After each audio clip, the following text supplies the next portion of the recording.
Praise the lord. ఈరోజు దేవుని వాగ్దానం, సమాధానకర్తయగు దేవుడు సాతానును నీ కాళ్ళ కింద శీఘ్రముగా చితుగా తొక్కించును. రోములకు రాసిన పత్రిక 16వ అధ్యాయం 20వ వచనం. అబద్ధ ఉపదేశకులకు సంఘము దూరంగా ఉండాలని, అలాంటి వారిని స్వీకరించకూడదని, వారితో సహవాసం చేయకూడదని పౌలు భక్తుడు తెలియజేస్తూ ఈ మాట చెప్పాడు.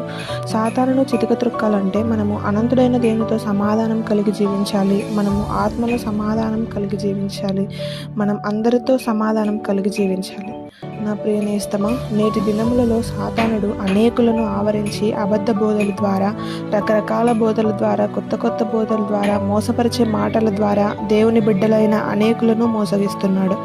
ఆరుని ఆహుతికి అర్హులుగా చేస్తున్నాడు. గనుక నీవు ఏ బోధ పడితే ఆ బోధ నమ్మకము. దేవుని వాక్యమును బాగా చదివి దాన్ని ధ్యానించి దాని ప్రకారం జీవించడానికి ప్రయత్నం చేయి. అప్పుడు దేవుడు సాతానును నీ కాళ్ళ క్రింద శీఘ్రంగా త్రొక్కిస్తాడు. మన ప్రభువైన యేసుక్రీస్తు కృప మనందరికీ తోడై ఉండునుగాక. ఆమేన్.